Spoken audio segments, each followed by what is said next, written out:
And we are live. Good evening, everyone. Welcome to Holy Crap, the podcast that comes from a skeptical point of has started as a fight in the Streisand effect because I don't write this stuff.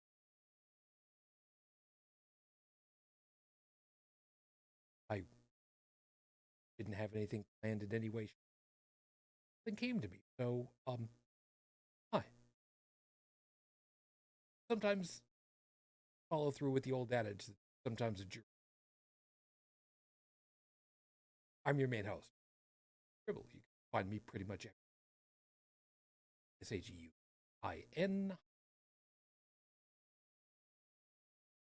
Yeah, it's been an intro back from those of you that made it through last week. Thank you for. It's going to be a thin night right from the Midwest of the U.S. My co-host Bridget Fitch has got remember to use it even bad about it. Good evening. Yeah, right now it's just the two of us. And Renault Tech is out of town at the moment. Cool. Hope these and he's not, in a couple of choice states. South. I don't know actually where limitations. For those of you that want to join us, of course, feel YouTube as recorded. You over in the live. Stephanie made it. Good morning. Fearless. Good evening. Have you guys? You can hardly hear me. That's because I did not check my volume level before I got started. Sorry about that. Yeah, sorry about that. That's what happens. Sorry, my fault. Is what it is. And now I'm double checking my volume on OBS, and that's what I get. So, hi guys, good to be back with you. So, I'm like I said, it's been a week. I've done a lot of activity the past week. Basically, the equivalent of like moving house for people, like almost the entire week, every day. So it's I'm a little stiff. I'm a little tired. I'm a little. I think I'm a little dehydrated. It's kind of hard to tell. Um, when Bridget, you would know this better than me. If I start releasing wombat pellets, that are like squares, that's a bad sign, right? It's very bad. Okay, all right. I'll keep that in mind. Maybe those packages of Tang that Tech sent me, I can put to good use. Although they do say, drinking Tang exclusively is probably a really bad idea. But I mean, if I use just enough of it for the flavoring, it's not so bad, right? I don't know what's considered an unsafe quantity of Tang, to be honest with you. Well, I know what an unsafe quantity of coffee is. When you start exhibiting the same phasing abilities as Kitty Pryde from the X-Men and being able to vibrate through the floor, yeah, that's about the point where you know that you've had too much coffee. I'm gonna go with because I mean, sounds like a pretty safe bet right there. Or if you start hearing colors, after having too many energy drinks, that's usually not good either. That's yeah. I'm gonna go with that. I'm gonna go with that. Or you've been reading the book A Wrinkle in Time and thinking about the way that it was described between one place and another place in that hyperspacey place kind of thing. I don't remember. I read it a long Very long time ago. God, I can't, I think about these things and it's like, wow, how old are you now, Shu? I got to do advanced algebra now to figure it out. This is bad. It's been a long time since whatever. Whatever. Is what it is. So we'll kind of work it from there. So anyway, hi guys, good to be with you. So to that end, we're not entirely sure how long we're going to last tonight. Are we going to go a full 2 hours? Don't bet on it. Don't bet on it. And reminding you, I'm not a betting man. The last time I decided that betting was a good thing was the first Super Bowl that the Buffalo Bills were in. And I was still on Long Island. You know, Giants country. At a volunteer fire hall. With a lot of beer flowing. Because, of course, they had lots of beer in the volunteer fire hall. Is what it is. Anyway, so we'll kind of work from there. Feel this is not helping things. I always thought, when you've had too much coffee is when you pee the same color as the coffee. Well, you're not wrong. That would be too much coffee. I mean, I'm guessing. I'm not the medical expert in the group, but I'm pretty sure. Yeah, Dark urine is never a good thing. Yeah, keep that in mind. When I can pee darker than Michelob beer, that's probably a bad moment right there. So we'll leave it at that. So how about I get things rolling, and like I said, we'll see how long it lasts for us for tonight. So getting it started with the 5-minute freestyle, let me go ahead and do that, and then we get to the horrible scopes because I did a lot of work on the horrible scopes because suggested to. So your 5-minute freestyle starts right now. 3. Now, there are some people that are going to not equate this with God claims. That's okay. I haven't done that in a long time, so I kind of want to lay this one out for everybody. In Christianity, reminding you that I grew up Christian, Roman Catholic. Yes, Roman Catholics, you're Christians. Yes, Christians, the Roman Catholics are Christians. You don't like it, you can shove it up your nose. I don't care. It's not last week. It's not the Power of 10 episode. I'm going to be nice about it. One of the things that people have said constantly, what evidence would you need to believe in a God? To believe in my God? And of course, there is always the mean answer of, well, there can't be, because the proposition itself doesn't make any sense. So there is no evidence that you could give me, because what you're giving me is nonsense to begin with. I give you a counter proposal. If you can give me a God that can change the constant of the universe in an observable, testable, measurable way, I would believe. What does this have to do with 3? It's not the Roman Catholic, the Father, the Son, the Holy Ghost thing. It's not the Christian piece about the Trinity. It's not even the thing about, the Jews, the Christians, and the Muslims all having the same God. And oh man, you want to demonstrate for me a God that can tinker with the fundamentals of the universe? Give me a bicycle tire whose circumference is 3. Just 3. Not pi, but actually 3.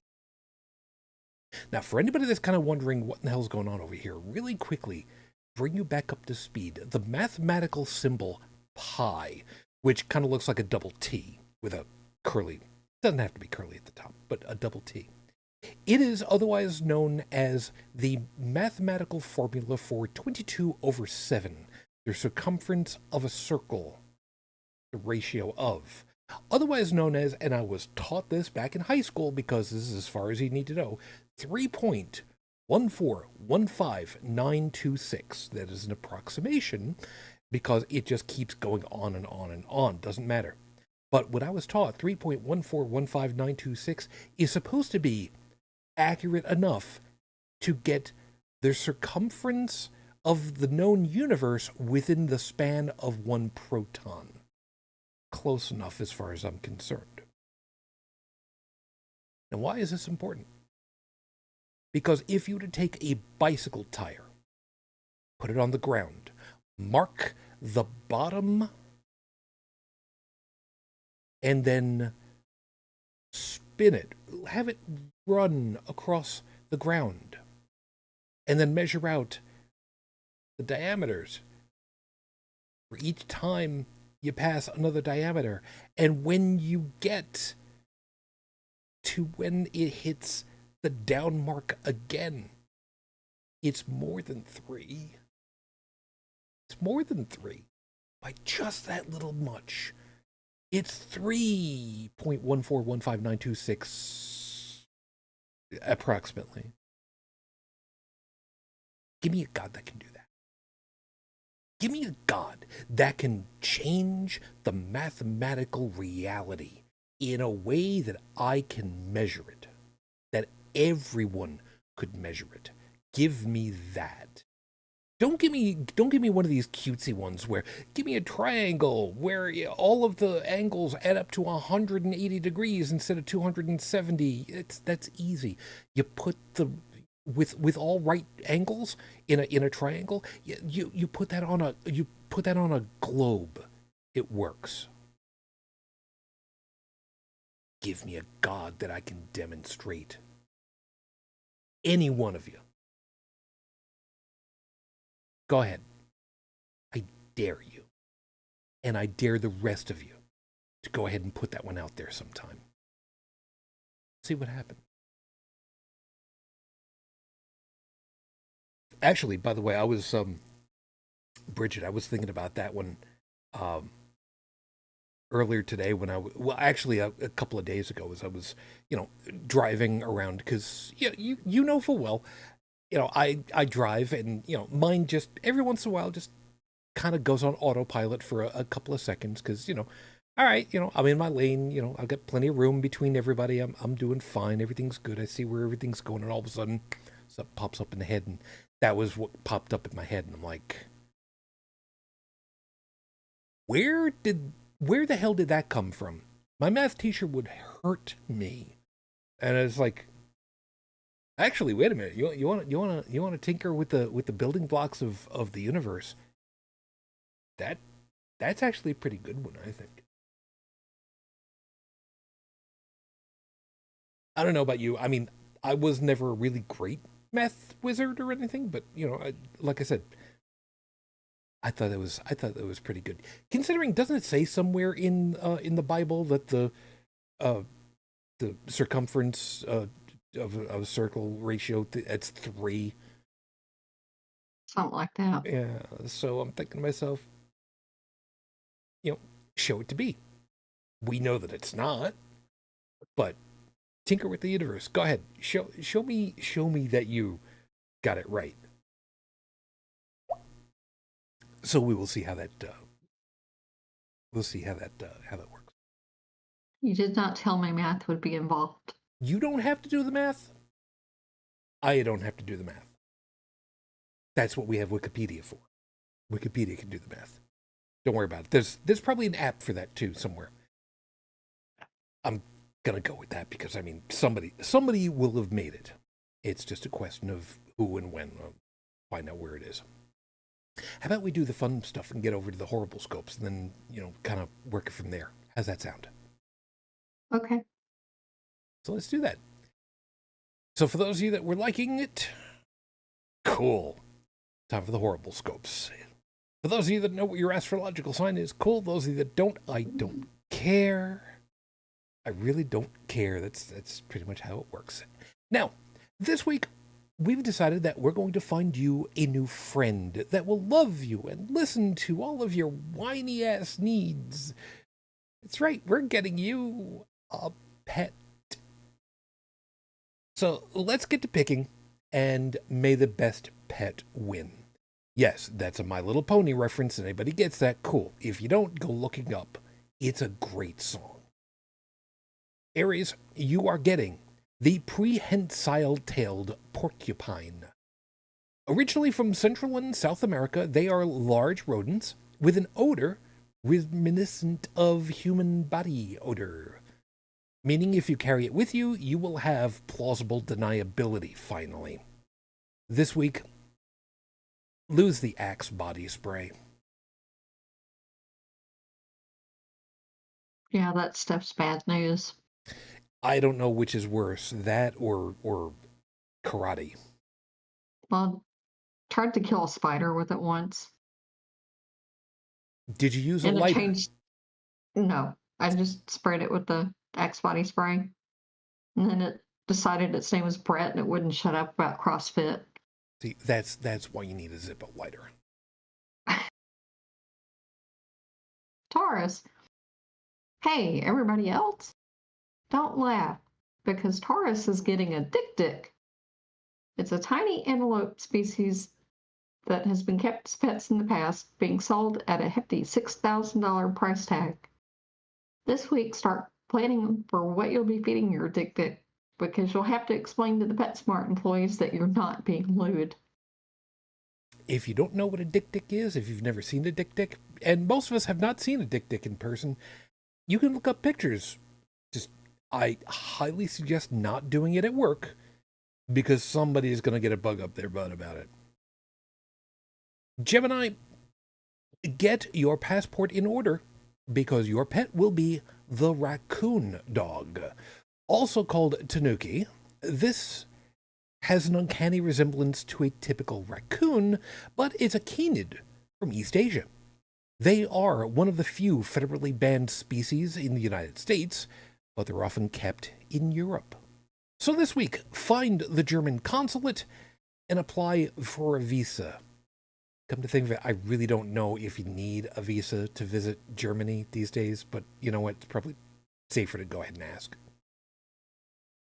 I think you probably do if you're not from the EU. Probably.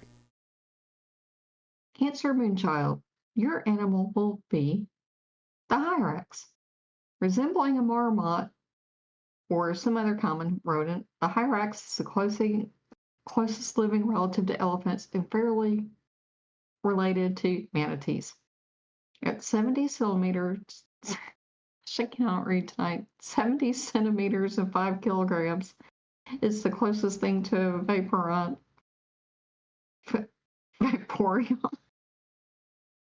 Okay, we'll go with that. You'll ever own. Do your own jokes. So people will understand that. Those of us that know it, we don't really want to share. Those of us that don't understand it, don't worry. I'll explain it after the show. It's not a power of 10. I have to wait until after the show.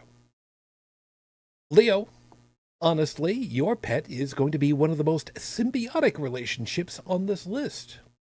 You're getting the Asian palm civet. Yes, that coffee-enhancing civet. Fortunately for you and your coffee habit, it's about the size of a house cat. This week, we're putting you on decaf. No, you're not allowed to appeal this punishment. You earned this. Virgo, your desire to be unique plays out again. Your pet will be a jerboa. Oh, those are so cute. Imagine if you took a kangaroo, crossed it with a mouse, and, well, that's about it, really. They're cute, all but impossible to find in the Americas, and bounce around like no one is looking. This week, mix and match things you normally wouldn't, like, say, your socks. People, Hello, jerboas. those are adorable, aren't they? They are. Libra, get some clay, like Play-Doh. Make the head of a fox with it. All right. Now, pull those ears up more. More. There is your pet, the bat-eared fox. This African fox will help you with your gardening because it is an insectivore. So this week, actually start that garden you've been meaning to for the whole winter. Scorpio, your sixth sense of humor is bringing you a pet in the form of a Tennessee fainting goat. The adorable, inquisitive, teachable little cutie who, when startled, turns into a goat-shaped mannequin. You want to stop that fainting for a while? Stop giving it water for a couple of days. This week, you try going 3 days without water and see how you feel first. Yeah, I found out about that. If you don't give them any water for a couple of days, they stop doing that. But that qualifies as cruel and unusual punishment to me. I mean, can you imagine not giving, little goats like those water for a couple of days? That just seems wrong to me. That's just me. Sagittarius, not the most exotic pet, but you'll get one of the cutest. The chinchilla. On the bright side, they're pretty docile. On the bad side, they are nocturnal and are most active at night.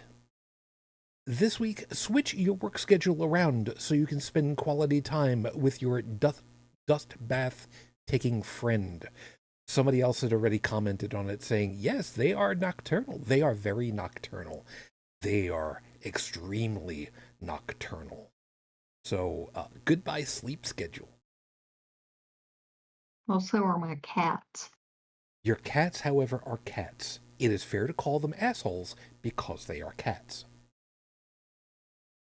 Capricorn, better be ready for a long-term commitment because you're getting a sugar glider. Actually, better make that too. They're social animals that live upwards of 15 years, and they need to have companionship.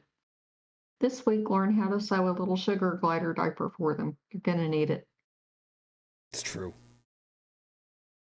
It's true. That would be adorable. I mean, up until the point where, you gotta empty and clean the thing. But I mean, you sewed one, you can sew two. And, well, actually, you'll have to because, I mean, sugar gliders that are alone, they don't fare really well. They need somebody around. Aquarius, proving that we're not out to get you. I mean, all right, pausing here a second. Bridget, I don't know that you'd heard, but like for a long time, folks who were Aquarius thought that I was like out to get them or something. Oh, it just kind of worked out that way. I don't know, just figured I'd bring that up. Anyway, so we're not out to get you. So your pet is going to be the capybara. These enormous guinea pig relatives are the largest rodents in the world and have the sweetest temperament. They are semi-aquatic and require a pool of water to swim in. This week, look up pictures of capybara and see that they literally charm all other animals to like them. It has been said that they can even charm the notorious Canadian cobra chicken. I would like to see this done myself. So that's why Cobra Chicken was trending on Twitter a couple of days ago. Okay. I don't know, but It happened. Pisces, finally, we have for you the muntjac deer. They are compact enough to live indoors, being about the size of a medium dog, and are pretty intelligent, trainable, and live well with other pets. The good side is their droppings have very little odor. The bad side is their droppings have very little odor. This week, try to remember that you don't have the smartest pet of them all. The vet said to leave the light on at night and lay some newspapers on the floor for it. Not that it's reading. I don't want to tell you how old that particular joke is. And I'm not going to because I don't want to admit to it. Those are horrible scopes for this week. Remember, if you like what you got, you're an animal lover. And we love that about you. And if you don't, you know what? be nice, folks. I could have added the tarantula to the list, and I almost did. Don't get me wrong. They're cool and all, but no, thank you. If you'd like a nicer or naughtier one for yourself or others for next week, all you need to do is get in touch with me because I work on vanity.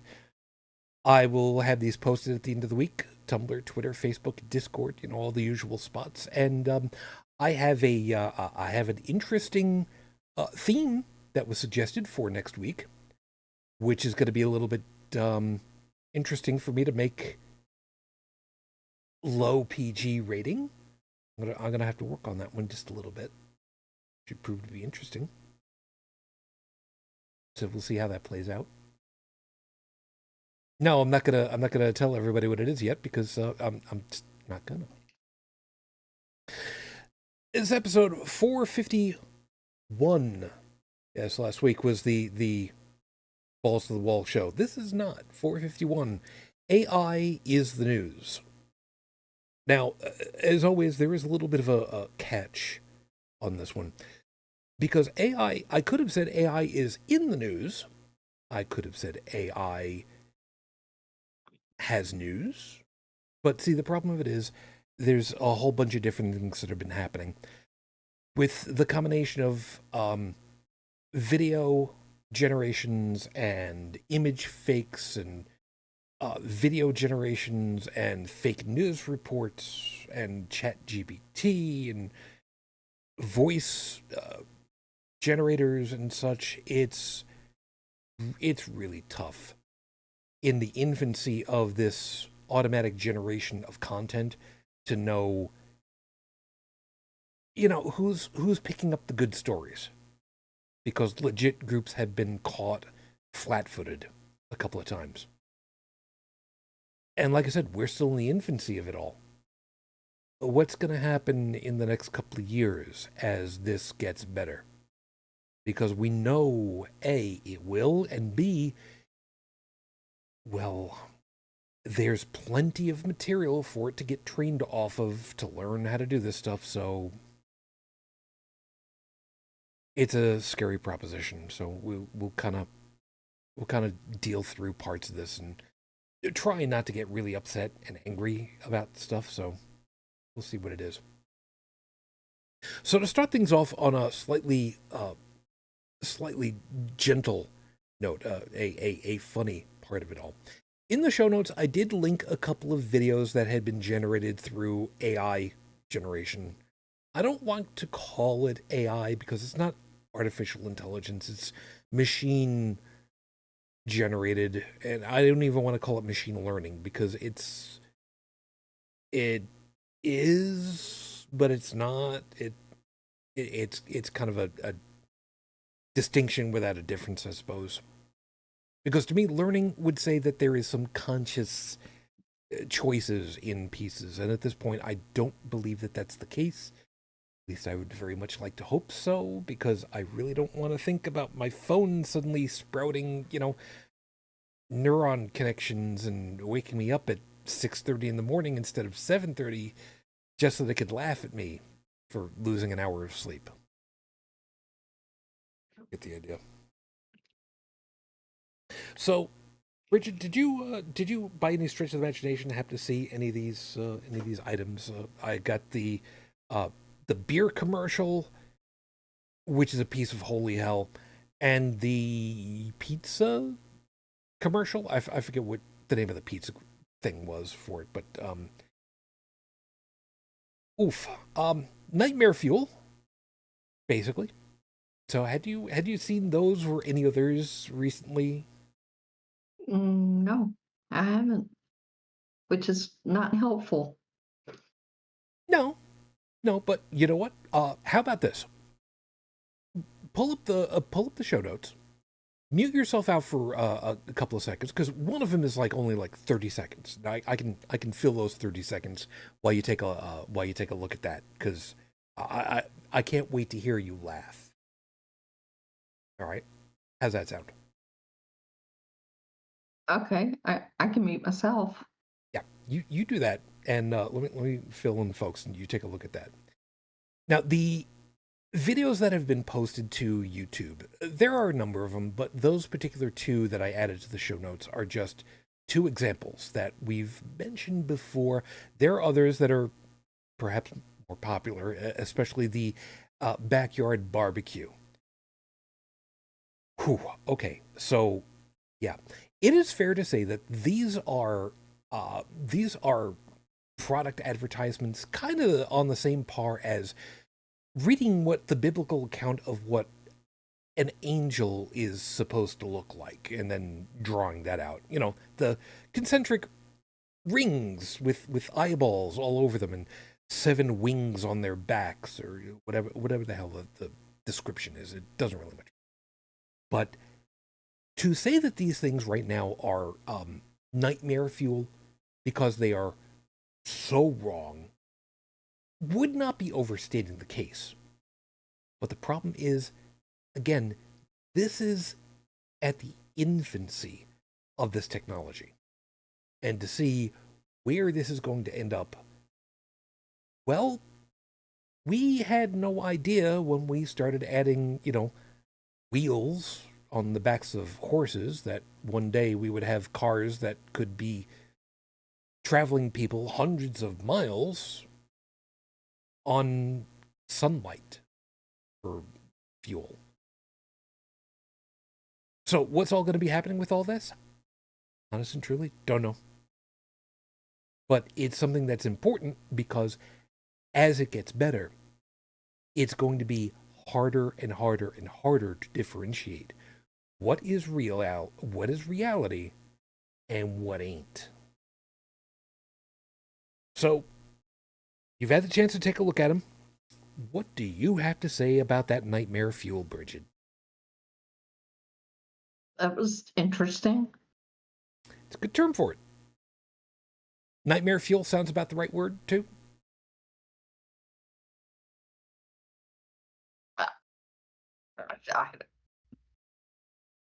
Not anything that appeals to me, but okay. No, I mean describing it as nightmare fuel. Yeah. Yeah. So, like I was saying, it's the beginning. It's the infancy of this technology. I mean, we've had this kind of thing happen in the past to a certain degree. And follow me on this one. In the realm of audio, we've done this for a very long time. If you were to ask somebody who grew up through the early 80s, how did you put that album, that cassette of music from different bands together? How did you do it? You listen to the radio, you put on the tape player, you hit record, you hold down on the pause button, and you wait until the goddamn DJ shut up, and then you recorded and made your own mixtapes. From an audio perspective, mixtapes are the not exactly AI generated album versions of this, but kind of the same concept, generally speaking. Because you're piecing pieces together that aren't supposed to go together and you're building a new thing. Well, now look at that. So, Bridget, what specifically stood out for you on these two videos? Well, the one with the drink thing did not look real.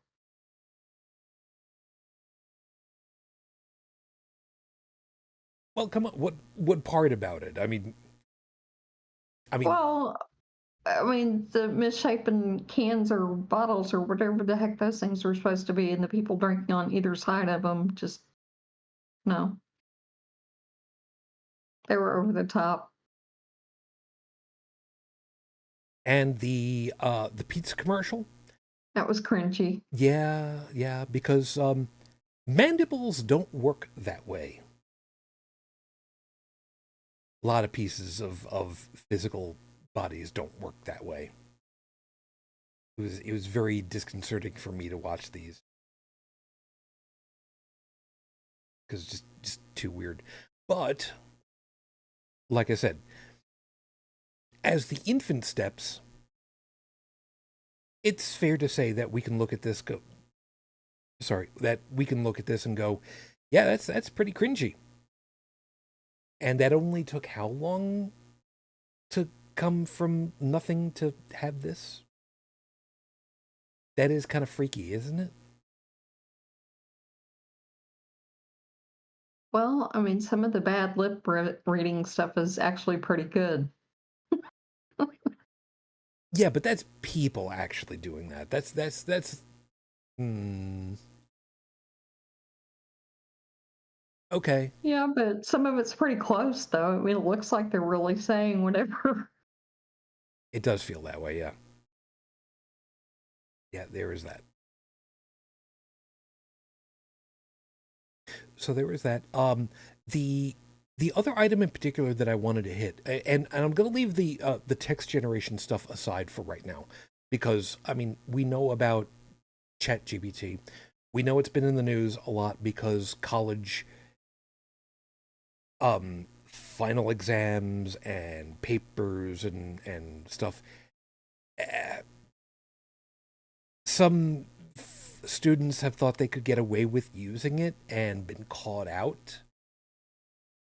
So we'll get to that piece in a little bit, although we're not going to too far on it itself. The piece that I was going to get though is that there was a news article that had been posted with an with a machine learning picture of an explosion that was supposed to have been near the Pentagon.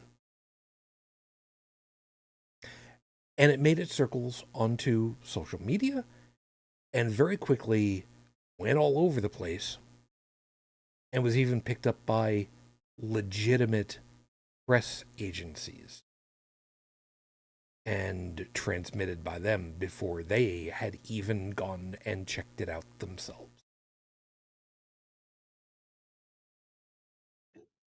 So to say that we're not going to get spoofed by this stuff yet, I don't know what to tell you. It's already happened.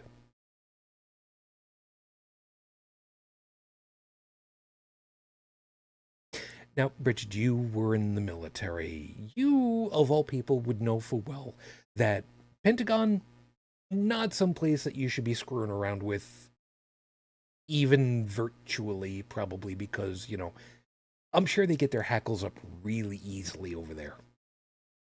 I would think so. So for the guys inside the building to suddenly have local news pop up on a TV somewhere and say, "Hey, there's an explosion near your workplace," and look outside and it's a fine, mostly clear day outside. I have to assume that somebody had to have gone, WTF?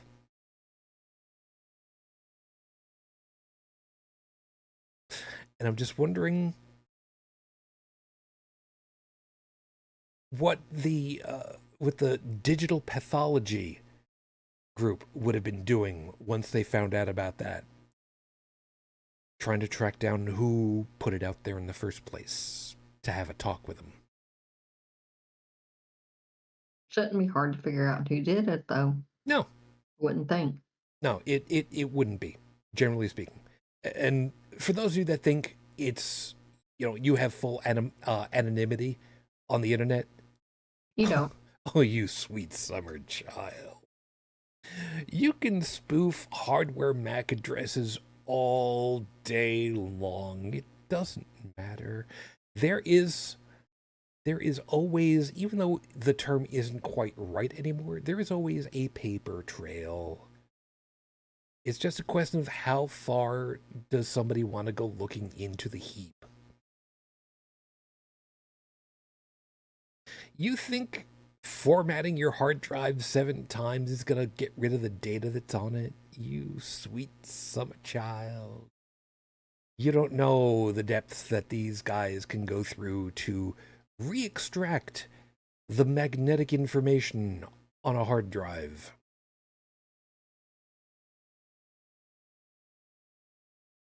How did he put it? Danny DeVito, as the Penguin, had put it, and I'm going to screw the quote up. A little bit of time and a lot of cellophane tape makes all the difference in the world. Yeah, you find shredded information. You find those pieces, you put them together, man. You can put documents together like you would not believe. Hard drives, nah, man. You can find stuff. It just takes time. But when you go ahead and you change how things are by putting out a news report and it gets blasted all over the place, and that's the thing. It doesn't always get recommented and reposted by, just individuals. Bridget, I at this point, I know that you know full well. Besides the nefarious people out there, we've also got other accounts out there that we have to keep watching out for and doing our damnedest to steer clear of. You know what I'm talking about? What, some of the news agencies like TASS? That's one of them. That's one of them. Remind everybody who TASS is, though. I can't remember what the acronym is for, but it's one of the Russian news agencies. State news agencies. Okay, state news agency. Yeah, want to make sure that we're very clear about that, because they're bad actors. It's a good way to put it. I was thinking something more along the lines of, bots. Oh, bots. Okay. Yeah. Because that particular news story had a chilling effect on the financial districts round the globe.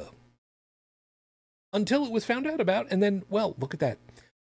Markets kind of changed around and things start to come back.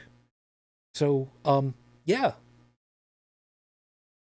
Somebody wanted to manipulate the world financial stage. A couple of well-placed articles of faked information and blasted all over the place by bot networks, and then redone by people who just didn't bother checking, and then picked up by a legitimate news agency, which then prompts other news agencies to, jump on the bandwagon because they don't want to be left behind. Well, suddenly the whole stage is just a... You know what? I'm gonna get away with saying it just this once. It's just a clusterfuck at that point. And I dare anybody to give me a better term for it at this point. Because really, I don't think there really is. Well, legitimate news agencies should have verified that stuff. Yes, they should have. Yes, they should have. They didn't. No, they didn't. And again, we've talked about the problem of that, which is, the 24-hour news cycle. Everybody's got to have the latest breaking, because if you don't, you lose your ad revenue stream because you can't charge as much because you're not as exclusive, and all of a sudden, well, you're losing money for what's supposed to be a service to the public. Whatever. Phyllis is asking, zero fill your hard drive? Which is a question back about how to potentially secure delete stuff off your hard drive. No.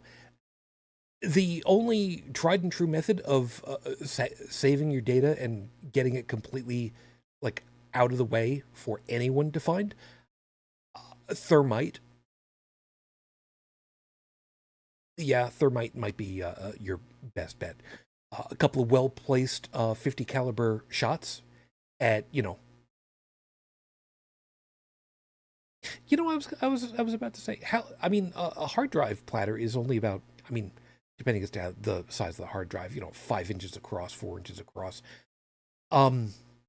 Yeah, let's call it 4 inches just to give a nice average on this one. 50 millimeter gunner.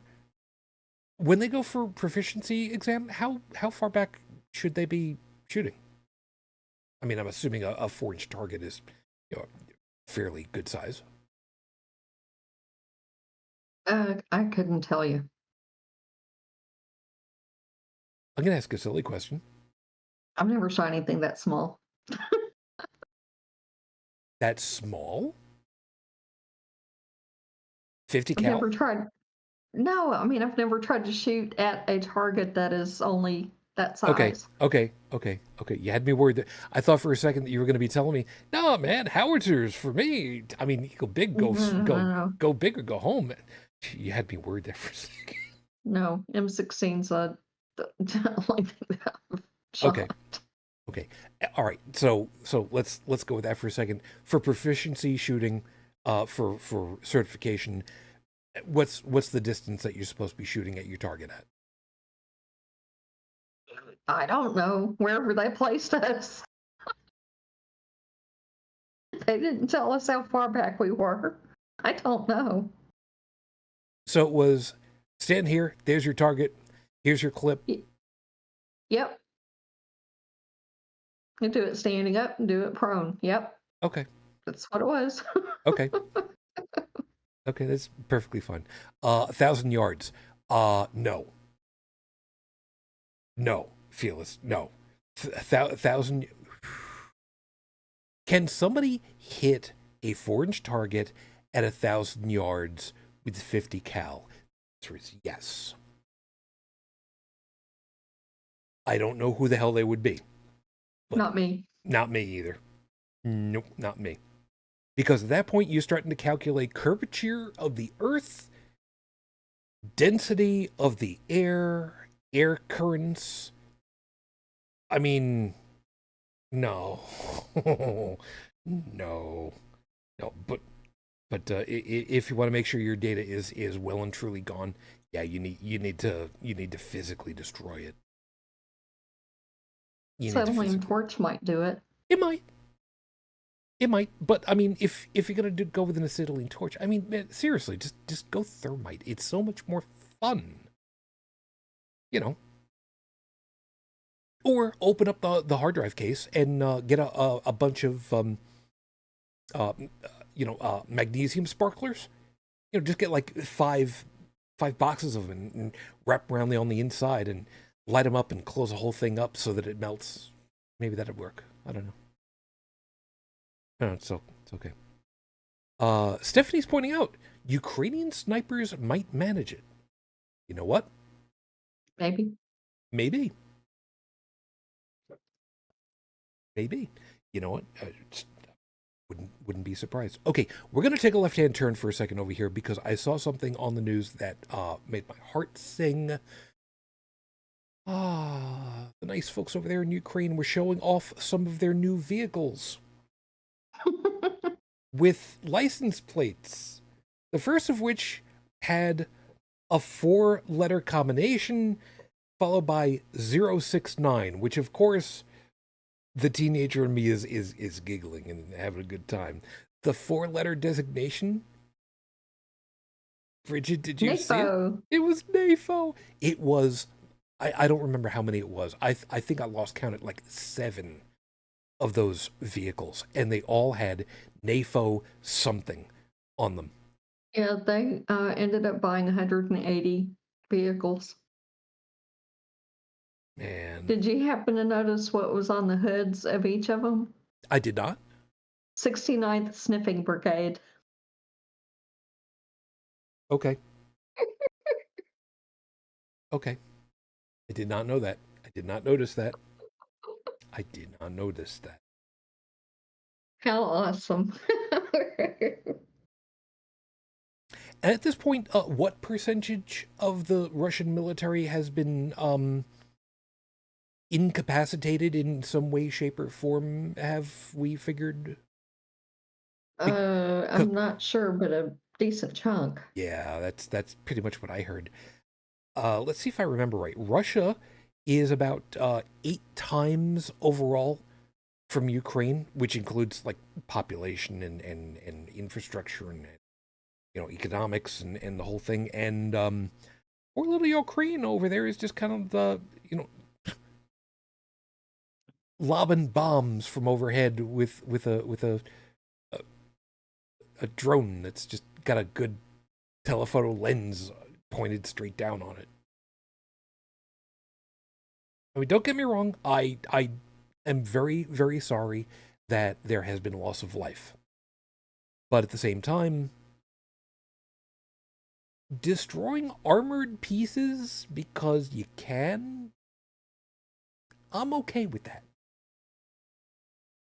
I'm very okay with that.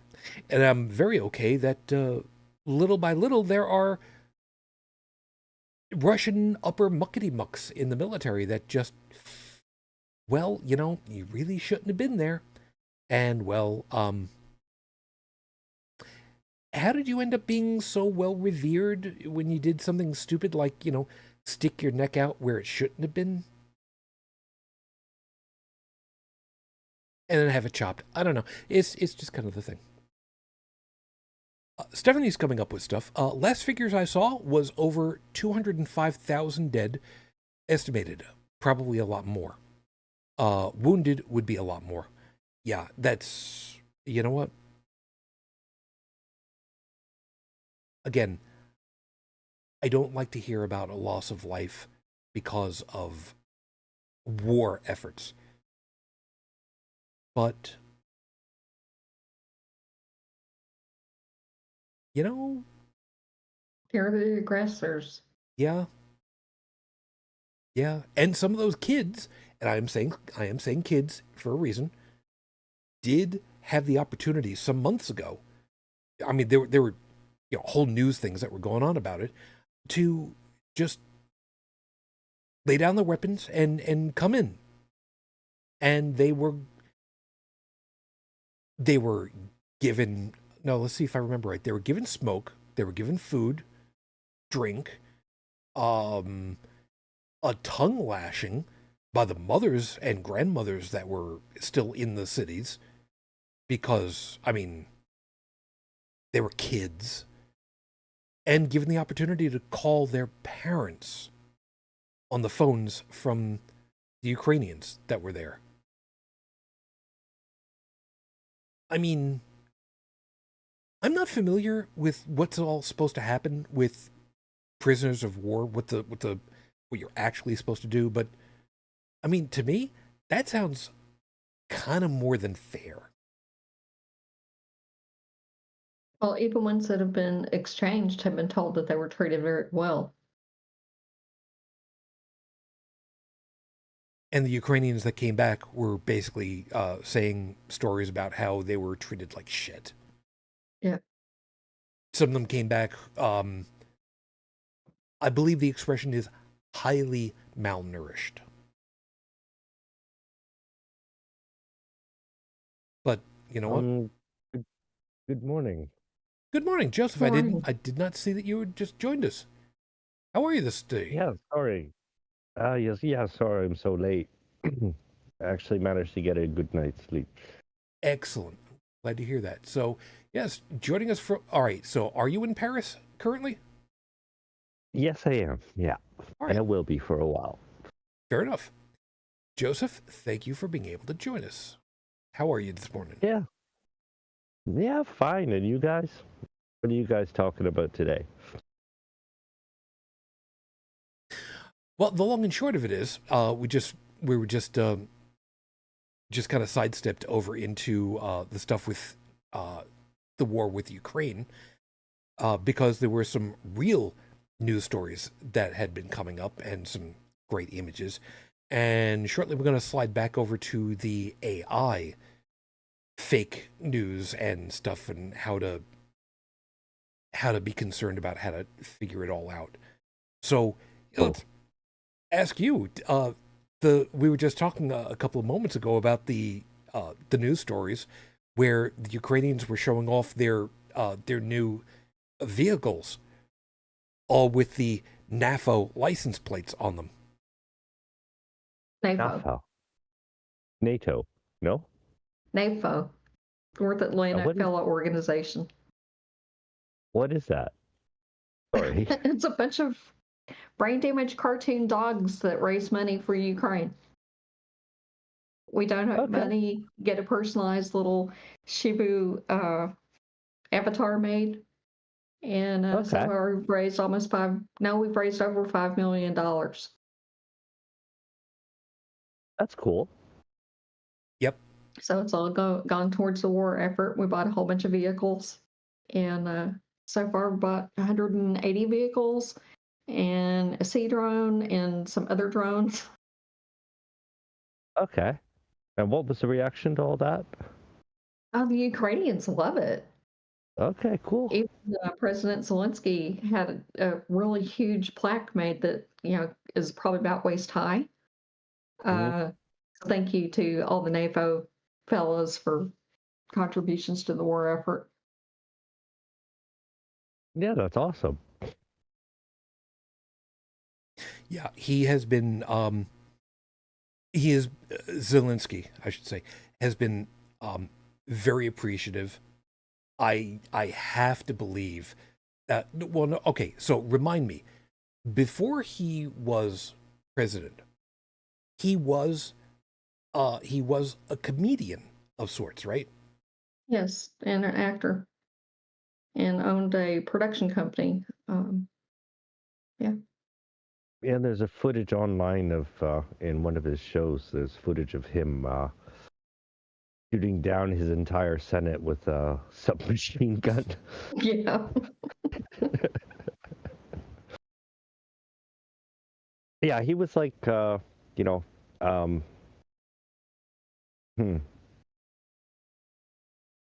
of a version of Ronald Reagan or Trump, who actually went to the bright side. But be careful there, because we don't actually know about all of his politics or whatever's going on. Because supposedly there is a fair amount of corruption in the Ukrainian government. Oh, yeah. That they're currently trying to deal with. So. Yeah, there is that. And I want to make sure that we're all clear on this. To the best of our knowledge, no government on Earth is without shame. Somewhere. It's just a question of how much and how public it's going to be. Ukraine is by no means exempt from this. We just happen to agree that the idea of big bad bully coming in and trying to take their lunch money is a bad thing and should be smacked down, which is exactly what's happening. It doesn't mean that we agree with everything, just that on this one piece, we agree on this piece. We can deal with all the rest of it all in the meantime or slightly later, because, well, it's a lot easier to deal with one major problem versus 4 all at the same time. Besides, It's kind of like, we'll help. We'll fight to help you save your house. But now that we've seen it, maybe you could clean it up a bit. Yeah, and that's just a question of when. After the fire is done, deal with all that stuff. Backing up a little bit, Stephanie's adding, by the way, Russian conscripts are now surrendering by the company, officers and all. Good to hear. Did you see the video of Russian POWs being fed? It was like a military canteen. The POWs were in wonder at the food being given to them and ate eagerly. The USSR was corrupt, and Ukraine has been trying to dig that out and sort it since at least 2014. Again, the internal politics of the USSR, as hidden as so much of it has been over the decades, we have to know from extrapolation of all of what was going on in reports and such. Yeah, it was not exactly the nicest of places. So, yeah, is what it is. But the idea that the group is trying, that's good. That's helpful. and that's worth keeping in mind. They're trying. Well, I mean, they've arrested a couple of people in Parliament recently for corruption, so. Yep. And that helps. Oh, just for Joseph in the host chat, I posted a link to the official NAFO website. Oh, thank you. Okay. So you'll be able Maybe to check put that in the show notes. You know what? It's not a bad idea. We'll see about adding that. And yeah, also remind me later so that I can put the video of the NAFO vehicles, because that was. Gotta say it right, NAFO. It's a play on NATO. You're right. You're right. My apologies. It is NAFO. I apologize. Please don't piddle all over the front of my lawn. Appreciate that. Hey, we're a bunch of dogs. Of course we piddle. Yeah, but not specifically on the front of. Okay, you know what? NAFO is supposed to be over there on not across. Don't come over to my shores. All right, that's global. We're global, man. Okay, that's fine.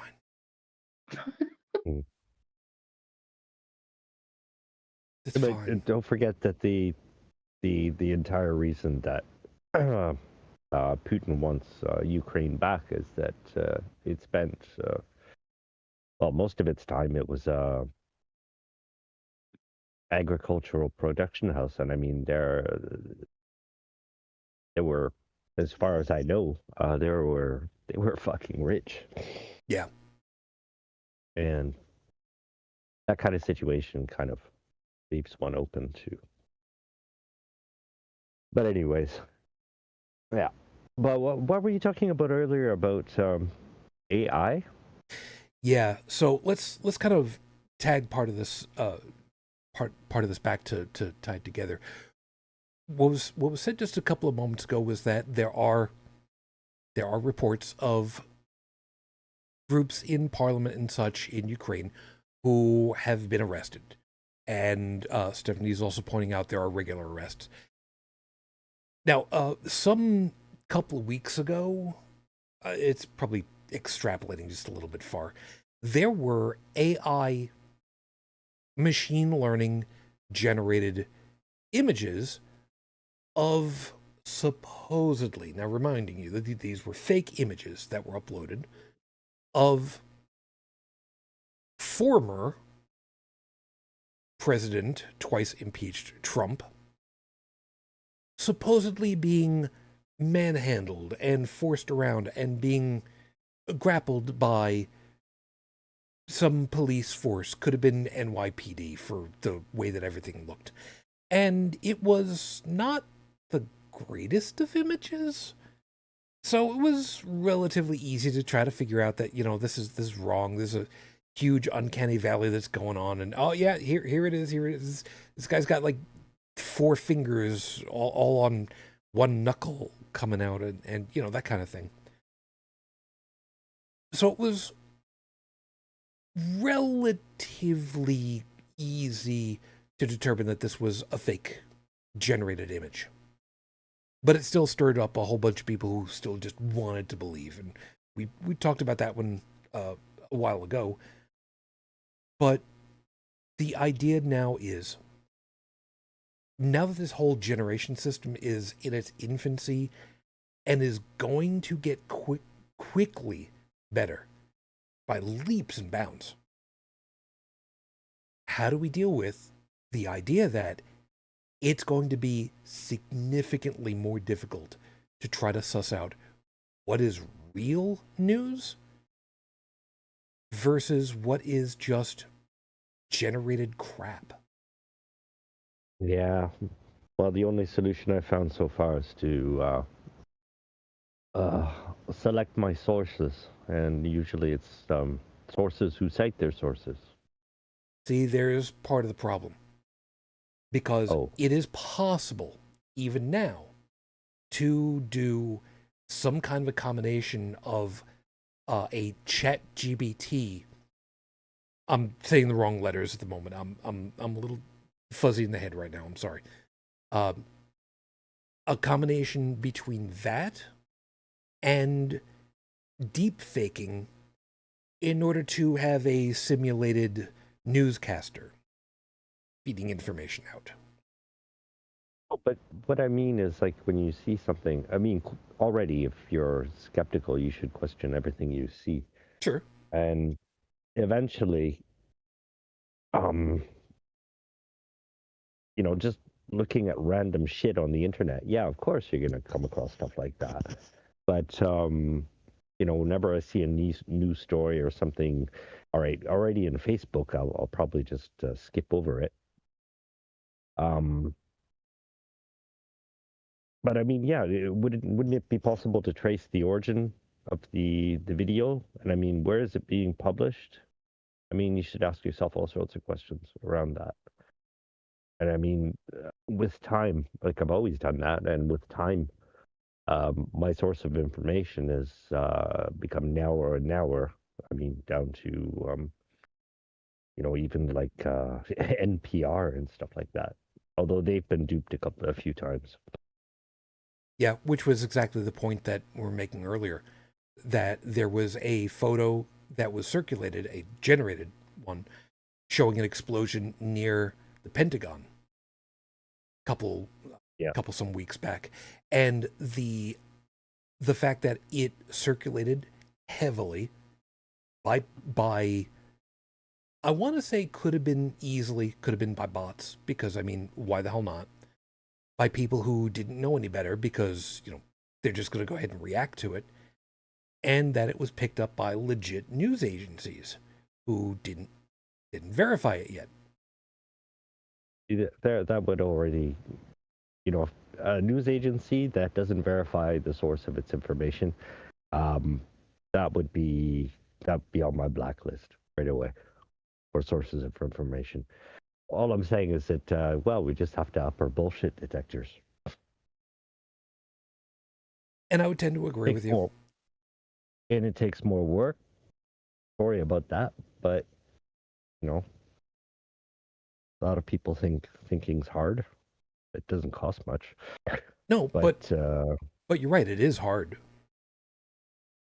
At first, it only hurts the first time.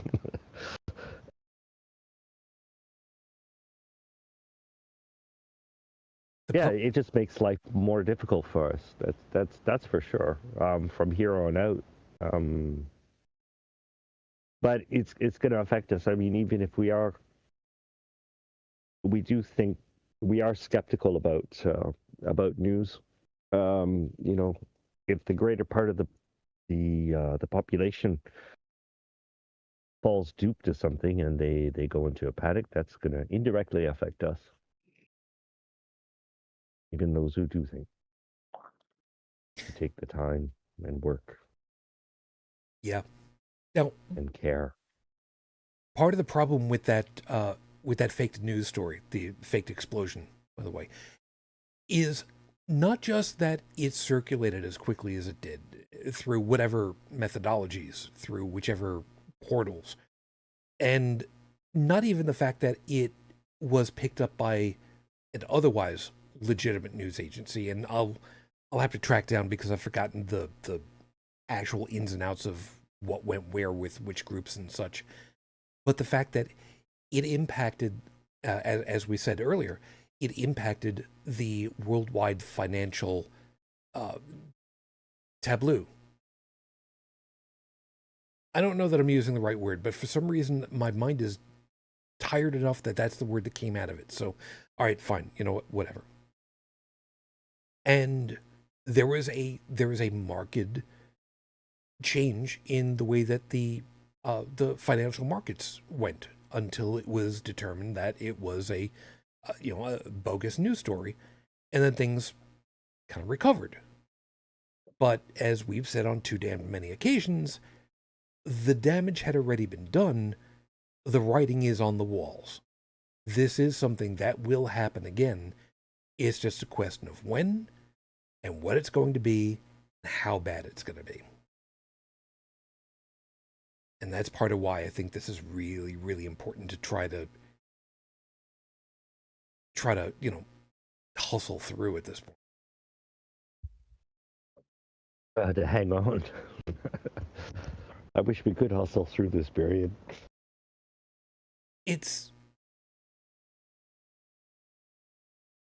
I don't have any other word to use for it. The fact that we are where we are, this is still an incredibly new technology. It's available to the common person.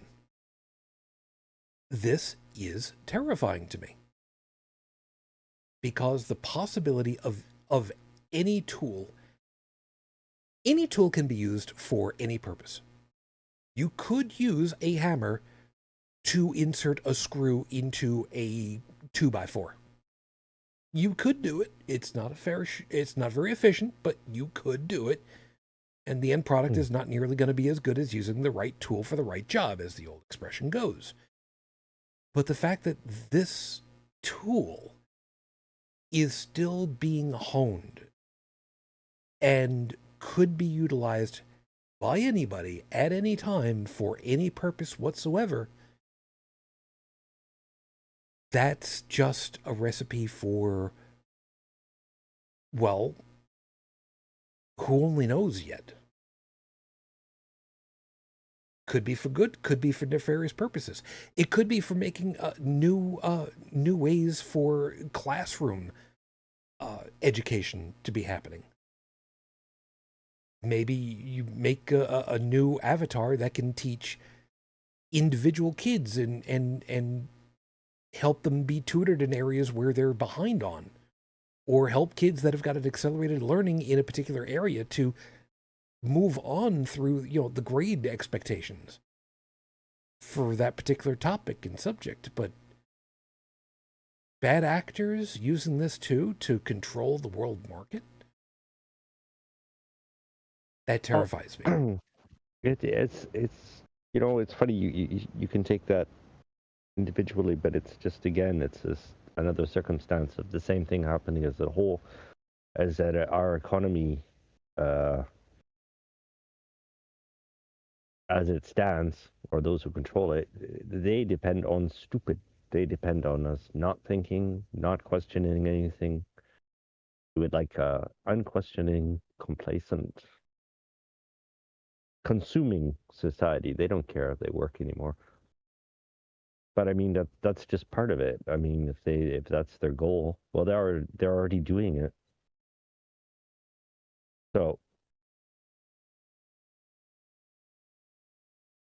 But the problem is, we can spot this stuff a mile away now. 5 years. But imagine that I'm already imagining that we can't.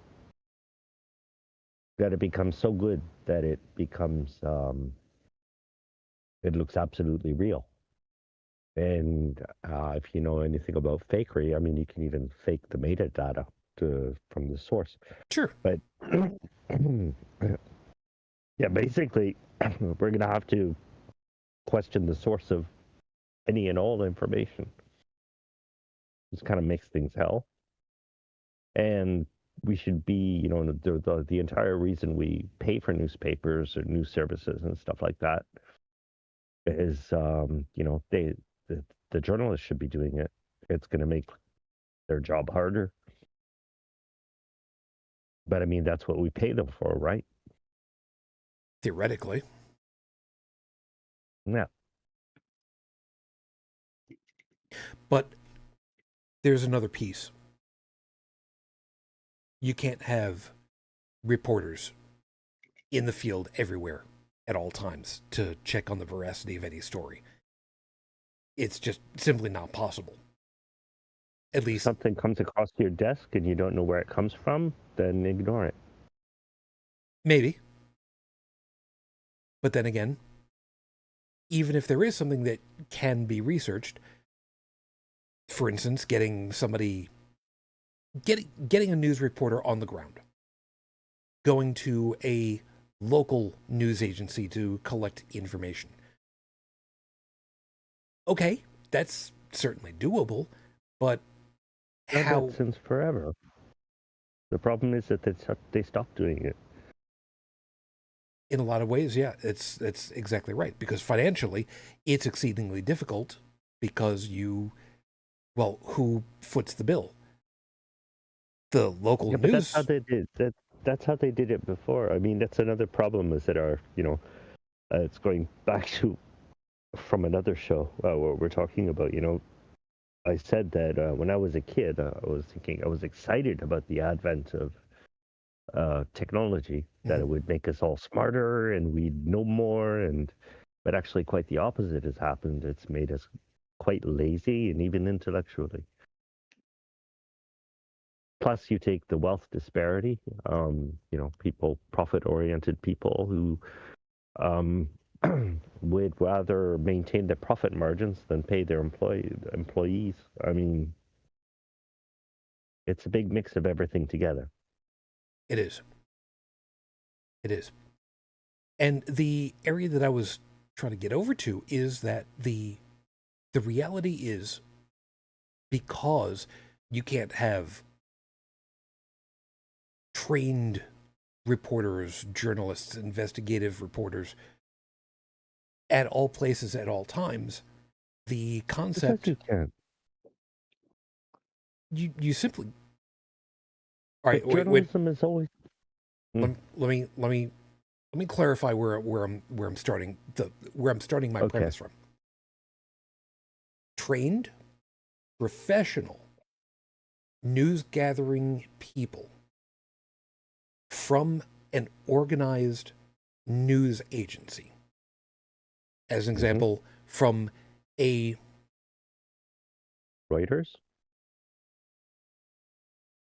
I'm trying to see, the problem is here in the United States, we've got okay, let's back up a little bit, because I need to give a bigger view of news agencies here in the United States, because it's a mess in a lot of ways. In the United States, there are, sadly, only a handful of companies that have control over the vast majority of the news areas. And I think it's something on the order of like 5 companies that control the news markets for, and again, I'm forgetting what the actual numbers are, but I'm just giving you a general number of like 75% of the population. The rest of it is broken down for smaller groups. As you can probably tell, far smaller groups. So, for example, here in the Buffalo market, there are the 3 main television stations who've got, their stuff that they do. They are based out of Buffalo, and they handle a relatively large area, which covers the span from Buffalo across out to, generally speaking, halfway to Rochester, because, Rochester, they've got their area. So roughly an hour out to east, and then south from there, and covering a very large area, generally speaking. It's several hundreds of square miles. You cannot reasonably expect that there's going to be 3 reporting vans from each of the 3 major groups, traveling an hour and a half southeast, in order to check a news story out in the middle of bumfuck nowhere. It's simply not to be expected. There is nobody in the entire United States would verify a story. No. That's in the middle of nowhere. That's not the piece I'm getting to yet. I'm getting there. You're just jumping a step with me. I know where you're going. You're right with me. For newspapers, there is currently only one regional newspaper, the Buffalo News. And generally speaking, they cover the same kind of area, but it's just the one organization. And again, how many people do you have? How much budget do you have to actually have people travel from place to place? Yes, you can make phone calls and whatnot, but putting an actual personality there to do the journalism and get all the reports, that's just not going to have happen because financials and everything.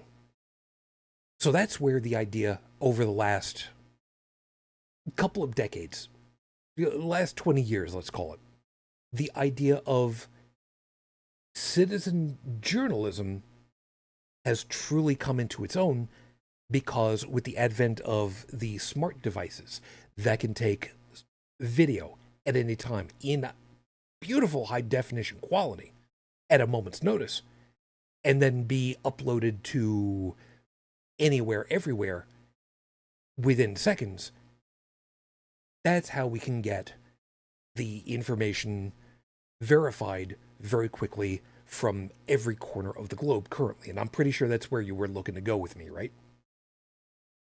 Mm, Okay, where were you going then? but you do have a point, but that's not where I was going. Okay, where were you? Yeah, but if that'd be great if citizens, we could have like a citizens news watch organization, worldwide even. Hey, if someone in your network, you can call them and say, hey, or write them or whatever, and say, hey, they're about to publish something here, or they're going to publish something, or they have published something here about your area. Can you check this out, whether it's true or not? There's the power to the other end too. Yeah, you're right. But the problem is, with a grouping that large of millions upon millions of potential everybody being a citizen journalist, because anybody that's got a device could qualify. I say could. How many are going to be proper actors and how many are going to be bad actors? The bad actors, we know full well, is always in the minority because, generally speaking, society wants to help itself. But there's always going to be the bad actors, and how much The pull. infiltrators? They wouldn't Yeah. even be infiltrators at that point. They would just be part of the grouping, because But what's the selection process? I mean, I don't think we're thinking this out completely. that's the problem. That's exactly the problem. How do you decide who should be the actual journalist at that point? Because I mean, somebody writes in. If somebody's writing something like a story like pulled out of their ass, it's not going to be verifiable. There's going to be no facts behind it. So I mean, it's the source of facts that's going to decide if are there facts available. Can this be verified? So even your bad interlocutor saying, yeah, this is true, this is going on in my area, and they have no, they can't back it up with anything. Yeah, well, that's going to weed them out. But then it's just we're like going into a lot of places, but I mean it's true that the existing system, yeah, it has to change. It absolutely has to change to both ends, on the journalist side and also on the audience side. right, and also another problem that goes with that is the citizen journalist pool. The bad actors themselves, could they be adding noise into the mix? Can they sometimes be right? Well, that's what you have to ask yourself when you're looking at a news item. But I was thinking more of a verification poll than. But I mean, everybody's a journalist. I mean, that's how. I was thinking about a group dedicated to the verification of already existing stories. Sure. But Because even if I'm from West Buttfuck and I think, there's something happening and I'm going, hey, look what's going on here. Um, yeah, I should be able to, like any complete news story, my story would have to be backed up by evidence, not just a video. Sure. What's going on here? Who are the actors? How do we get in touch with them? And as If the Stephanie's person uploading the video isn't willing to provide that, how do I get in touch with the people in this video? How do who's concerned and all that? Well, even at a distance, anybody who cares about their job, a journalist job, they could verify that. And now we got a couple of pieces. Stephanie just put, who watches the Watchers? True. And the thing with the concept of the citizen journalist, who pays them? Or more appropriately, how do they get, and I'm going to use the term, although I'm putting scare quotes around it, paid? Because when the public becomes the news gathering organization itself, such as the nebulous term might be, how do they get what's the right word that I'm looking for? Recompassed? Recompensed. Recompensed. But that's existed since forever. If somebody does some film footage, even with their iPhone, if it airs, they're paid for it. It already exists. Not exactly always. So then, if you don't know, it either goes through a new syndicate or well, I don't know, man. Best of my recollection, here in the US at least, there are legal, I don't want to use the term loophole. That's not quite the right word for it. But there's a legal exemption regarding paying, sometimes depending as to what it is, for news footage. I don't remember the ins and outs of it all, unfortunately, but the idea that it's called author's rights. I mean, sure, if you're the author of something, yeah, and don't get. I mean, this is you're talking to a photographer here. Oh yeah, I know, and I'm totally on board with that. I've known a lot of people who have been in doing art for a very long time, and they. It's not about art. It's basically it doesn't matter what you do. When you create something and somebody else publishes it, then it's the same thing. It's to their benefit.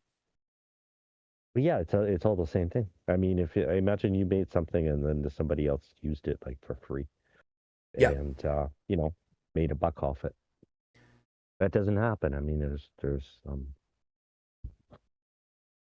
Oh, it happens. Unless you willingly publish something. I think it's even forbidden to publish something without some sort of license.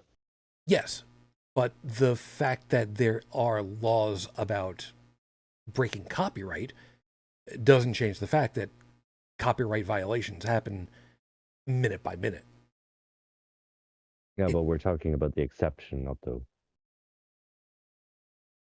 majority. Any news publication, they have to have some sort. If they're going to use footage from somebody else, something has to be signed by someone somewhere. And I would tend to agree with you. Yes. There's no other way. And unless you're talking about shit we find on the internet, But if it's a news source, that's the way it has to be done, though. But the area that I'm trying to get into is what happens when there is a corruption in that system. that there is a machine-generated news story, and there is a coordinated effort to promote it as being verified by the locality, and there is a larger mouth going on, a larger voice saying yes, this is real, and a much smaller that is saying, nah, man, this is BS. Who do you trust? Which larger mouth, for example? All right, well, let's go back to the news story that had happened, like I mentioned about. There was a news story that, again, it was a generated image that there was supposed to have been an explosion near the Pentagon in New York, in Washington. I'm sorry, I'm really buzzing down. I'm trying really hard right about now. It was put out by one person. It was mass spread by people and or bots. It was picked up by hold on. Yeah. It was picked up by legit news organization who at that point did not verify it. Which one? Again, I don't remember off the top of my head because I'm had a long week and I'm really buzz tired in my head, and I gotta re-find which one it was. I will go back and make sure I've got it for the show notes. Okay. But if there had been a coordinated effort to generate new images and have citizens flood the infosphere with different versions claiming it was real and putting all that stuff out there, it would have had an even larger track because so many would have been out there and doing it. The way of verifying that, or the way of killing that, I should say, would have been anybody from inside the Pentagon taking their own photo showing, look, guys, there's literally nothing here that's going on. Isn't that what happened in the end for that story?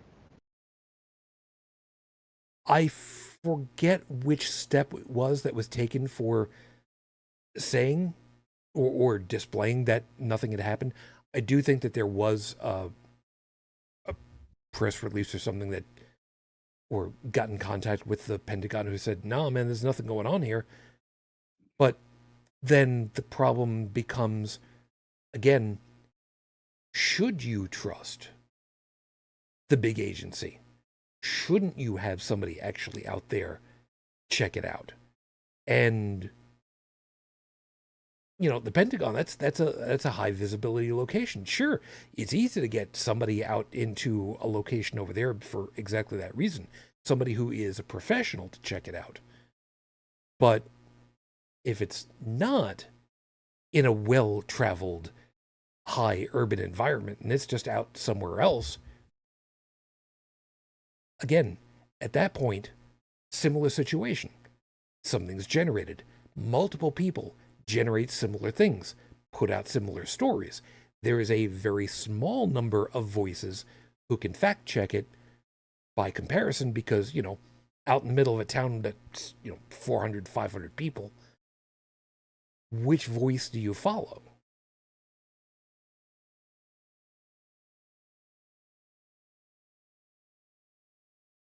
I mean, yes, you can get somebody eventually that's a professional news researcher, but in the meantime, whose voice do you listen to? The larger number of people who have seemingly verifiable images and reports to go by, or the smaller number who are just like, guys, there's literally nothing here. What the hell are you talking about? The viewer, again. Like even when the Wall Street Journal, I found that it was because I read that a lot before. They had some great articles. When it was bought by Murdoch, I'm going, okay, what's this going? to shit's end. But actually, it's continued to be high quality. Okay, there have been a few articles, but I mean, at its base, it's continued to be the publication it was before. But still, I've got my eye open now that Murdoch's in control, because he's the wizard of stupid manipulation. Not stupid if it gets him more money, right? Well, yeah. Oh, but there's discreet ways of doing that as well, like manipulating financial markets. I mean, it's amazing. I don't know if you've ever. It's yeah, like you said earlier. It's amazing. Like fake news can affect the stock market, but discreetly placed stories as well about maybe people maybe doing certain things. A lot of things that stories that pass probably under our radar that I've seen in the Wall Street Journal, and I see those affecting the market as well. Because of course it can. Sure. Not everybody rich is a critical thinker. Not everybody is quite as good an actor as we would expect that they should be. We would expect that news agencies should be good actors because that's a public trust. But as we've learned, it doesn't always happen that way.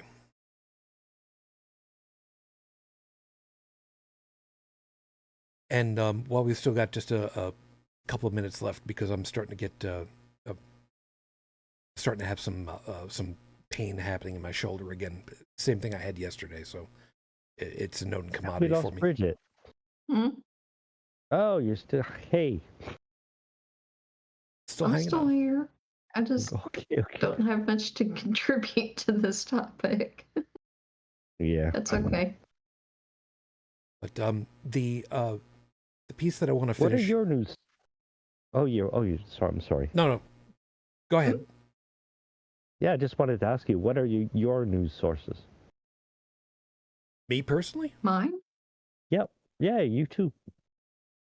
Go ahead, on. AP, Reuters. Mm-hmm. I do have a subscription to Washington Post, but some of the stuff gets on my nerves there too. Okay. Yeah. Who's that owned by? The Washington Post. Jeff Bezos. Ooh. Okay.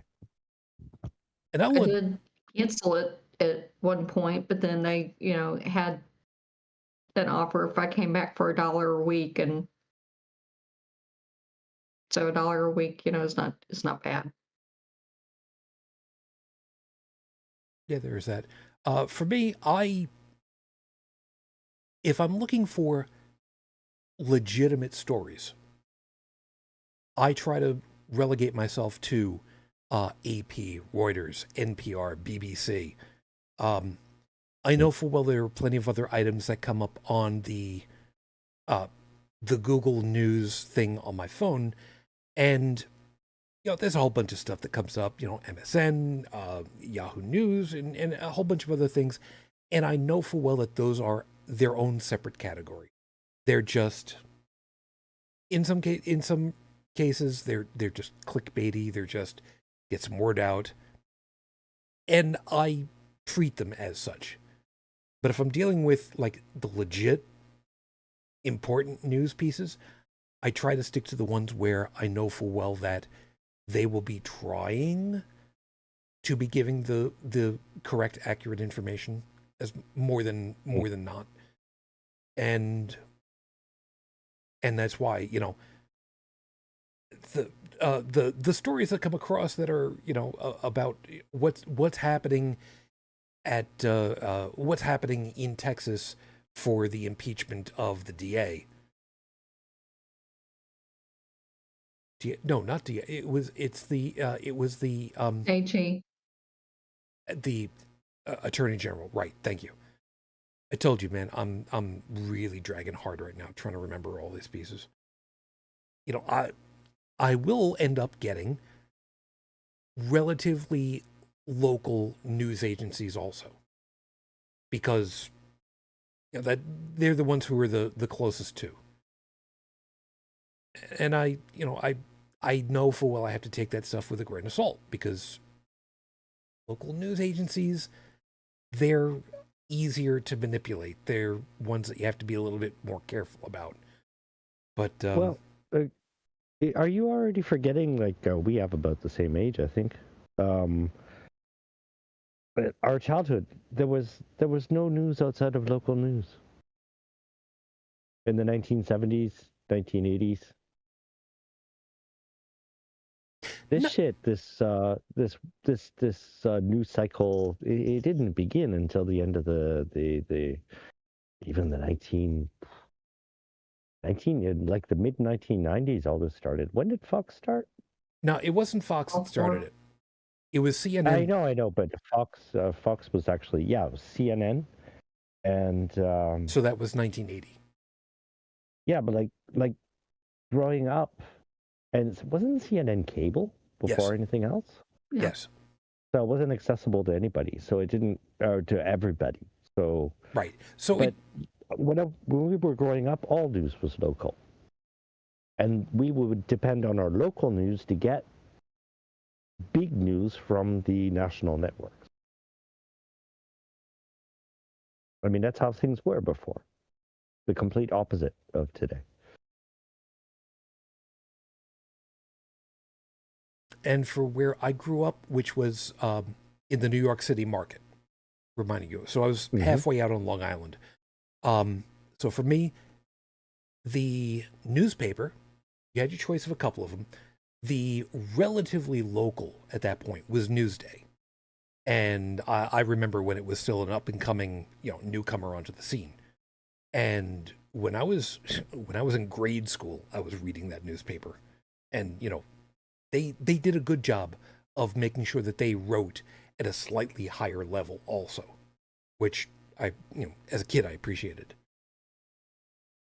But you had when I was growing up, I'm sorry. Yeah, and for televised news, broadcast news, there were the three networks: ABC, NBC, CBS, PBS, two different PBS stations. There was a relatively low power station out of New Jersey, and two local independents also out of New York City. We had about 7-ish, 8 in the area. And for the most part, they all had some level of news reporting for both local and national. And they all had their own separate time frames for those broadcasts. But the national angle was their job, actually. That's what I'm saying. Not for if they're going to publish national news, then it would still come through the local news. Like when I was growing up, my newspaper was there was nothing outside of the London Free Press, London, Ontario, and from the Toronto Star was an alternative, and that was it. And television-wise, well, it's the same thing. We had the local station. I forget the name, but anyways, but yeah, I mean that's how things work. Yeah, and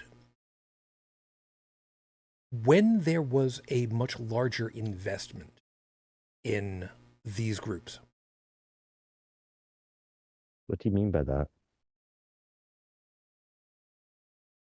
Like you were saying, in the 70s and the 80s, there was much more money that went into the news reporting, actually having physical bodies doing the reporting, going out, finding out what's going on, getting in a car and actually getting getting a notepad and writing stuff down, getting tape recorders out in front of people.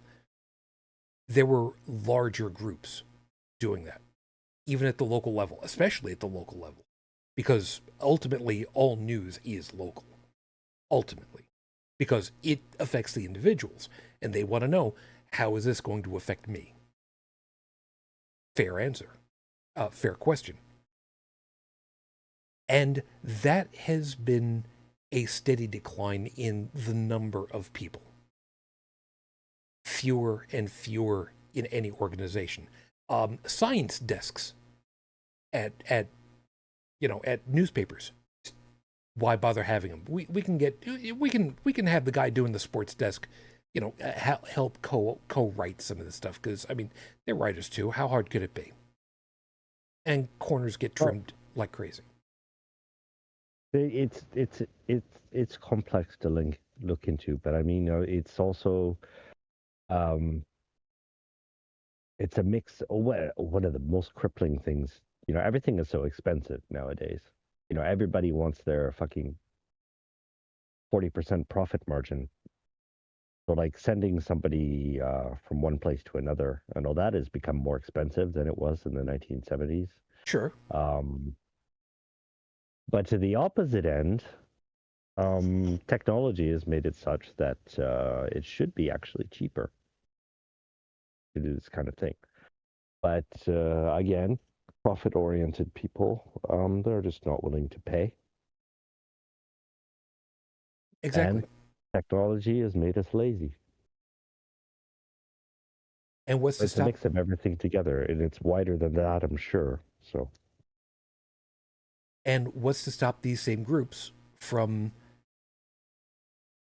creating their own images of fake photography, of fake videos to go along with whatever news article comes their way?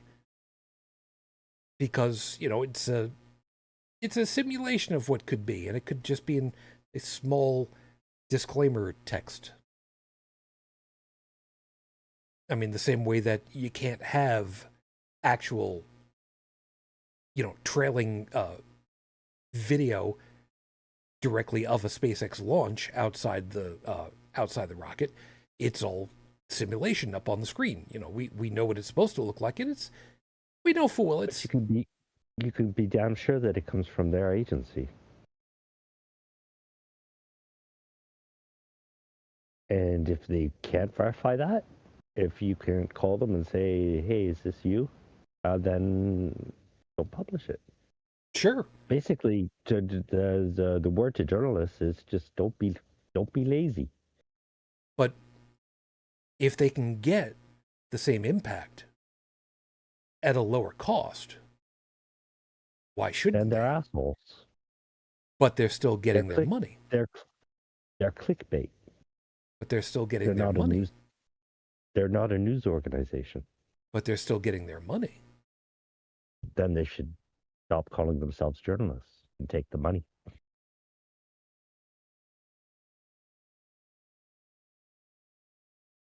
Which is exactly where we're both at. And I don't begrudge you that point whatsoever. I have to deal with this shit every day. Maybe you can hear my anger because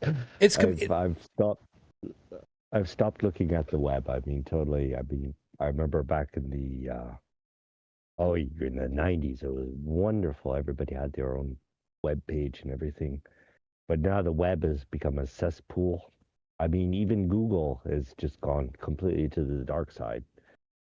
I'm looking at a page of Latin text, and I do it straight, and I'm seeing, okay, is this available elsewhere? And I enter this into Google, and Google goes, oh, I'm sorry, there's no results for your search term, and the search term is in the page that I have open in front of me.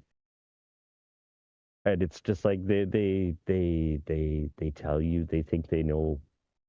They show you now what they think you should see instead of basically the web's become accessible for anything knowledge based, and it's it is becoming increasingly difficult to differentiate the bullshit from from what's real. Which is, at this point, pretty much exactly the point that I was trying to get to. It sucks now. And the next couple of years, it's going to be even worse from a different angle. And bullshit shields up. And God, I'm really not going to look forward to this part. I'm gonna have to call it right about here because I'm sorry. I'm having some really bad pain starting to come through my muscle in my shoulder. Joseph, now that now that you and I have gone through that whole piece, which by the way, I'm terribly sorry if I actually annoyed you with the whole, but they get their money thing back and forth a couple of times. No. But that just it's like a question that asks another question. I mean, you just have. It's like you have to follow the rabbit hole. That's all. Which sucks. Yeah, yeah, and it's work, and we shouldn't have to do it. And the journalists we pay to do it should be doing it, but they can't be relied upon, more or less. Anyways, yeah. No, I wasn't annoyed. Okay, good. I was annoyed at the system. Just want to be on the safe side because, like I said, tired, had a long week, and I'm trying to be really careful about everything. Why do you do the show so late? I do it at 12:05 Eastern. Yeah, it's like midnight, no? Yeah, it's 12. Why? Who's watching at midnight? I intentionally set this show at 12:05 a.m. Sunday mornings on the East Coast of the U.S. and Canada because I wanted to intentionally run counter to the old AM Coast to Coast Art Bell stuff. He's dead now, but his show still lives on. So all the people with the whole conspiracy theory, I shagged Bigfoot in the back of his spaceship. I wanted to run at the same time frame as that and still have something nice, comparatively speaking. Yeah, because you're always super tired and not always. I had a very long week of physical things. So and hey, we ain't young anymore.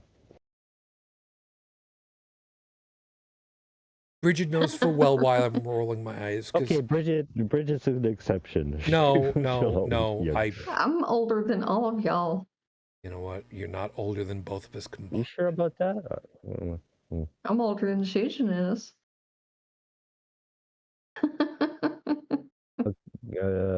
Should I ask? Yes, ma'am. Give me a year. 69, dude. That's yes. funny. Yeah, okay. I'm a year later. See, I can get away with that because it's true. So I'm the baby here. Yep. Okay. Meh. It's okay. I think I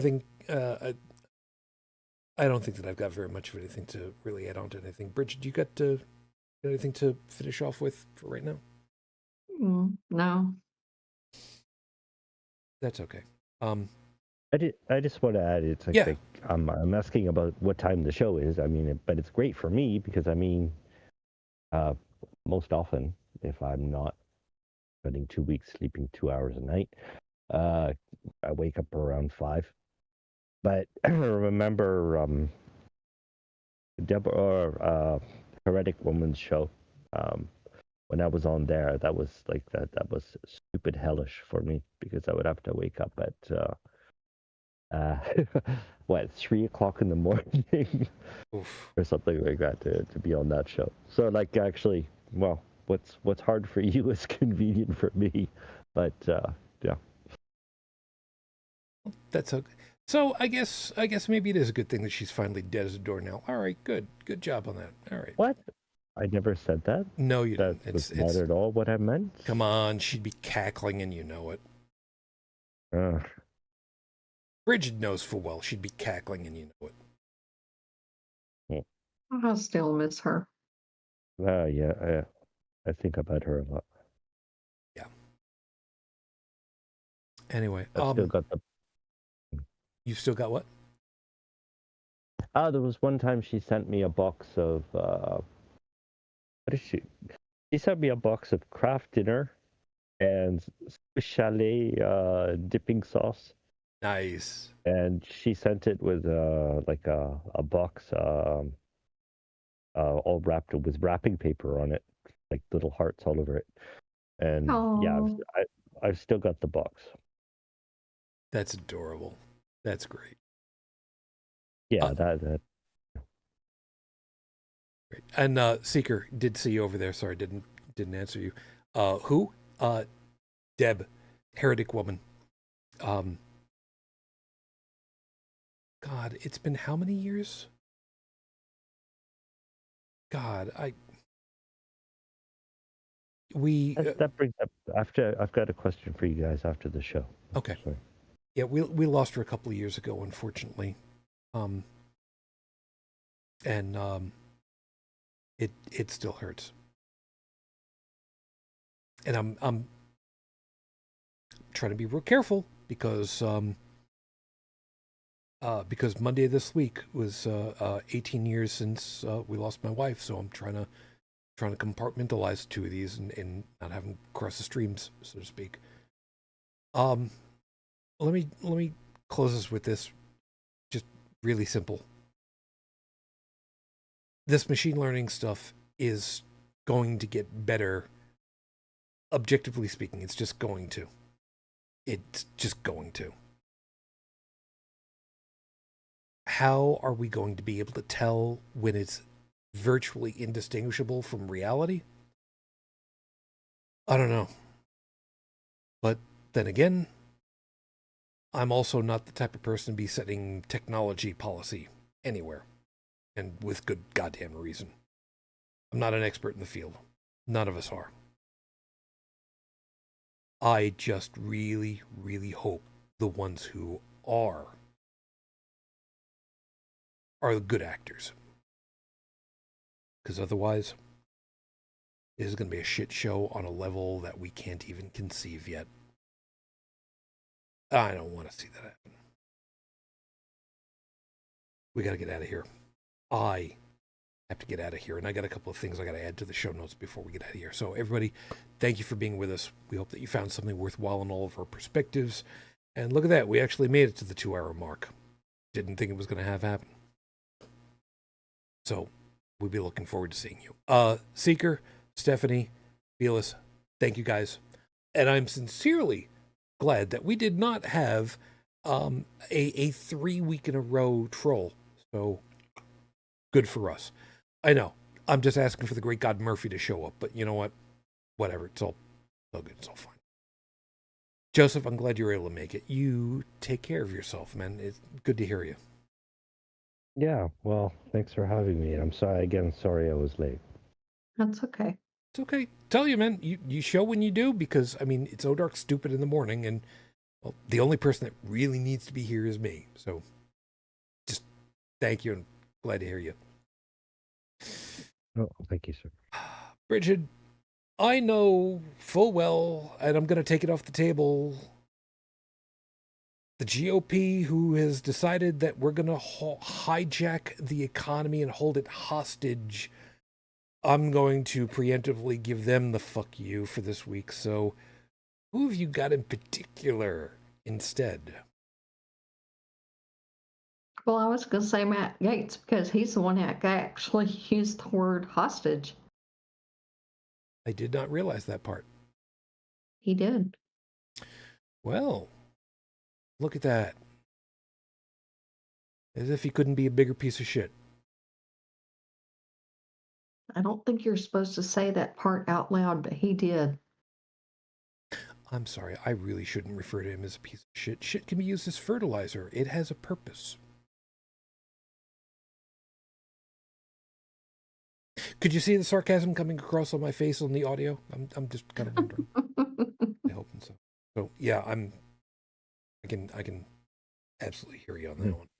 And I could smell it.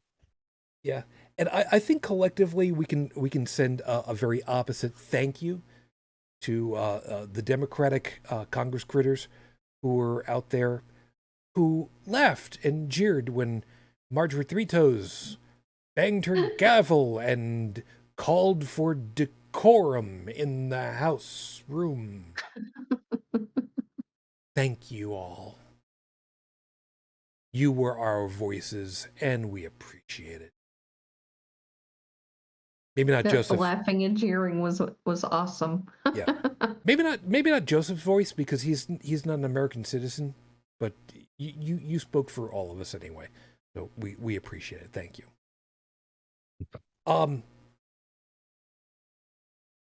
Like I said, I didn't expect that we were going to make it the whole 2 hours because I've been like super tired after this week of physical that I've had to do. I got a thing going on with my shoulder. Not really happy about it, but this actually, I'm really happy that this worked out the way that it did. So thank y'all for being with us. If you'd like to be in touch with us, take a swing over to the website, holycrapthevlogcast.com. Of course, the audio version of the show is available over there. If you want to be in touch with us and leave a voicemail message, feel free.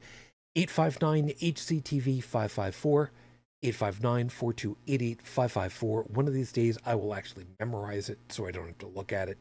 Tonight is not that night. Oh well. So we'll be looking forward to seeing you guys again next week. This particular show that we're recording is Memorial Day weekend. Normally, for a number of years, I would have been doing my 36-hour radio stream marathon for fundraising for Cancer Research Hospital, the Ride for Roswell, the guys that I keep wearing the hat for every week. Because it's blue, which is completely opposite to, the hateful red hat. So mine is a nice blue for a good cause. I haven't done that in a couple of years because I've not been able to. I've just physically not been able to because of how the shit show, emotionally speaking, over the last couple of years. It doesn't mean that we can't do good. Even just little bits and pieces here and there, folks. Please don't forget that every time you give someone a happy, you're contributing to the world. Just that little bit. Don't stop being good people. So, with that in mind, to you all, as always, I wish you the peace I no longer have. I wish you the strength that I've learned. I wish you well. And my lady, like I said, 18 years. I am still in love. Matane Fujin. I love you. I miss you. Dream of me. So till the next time we're together, everyone, as always, good night.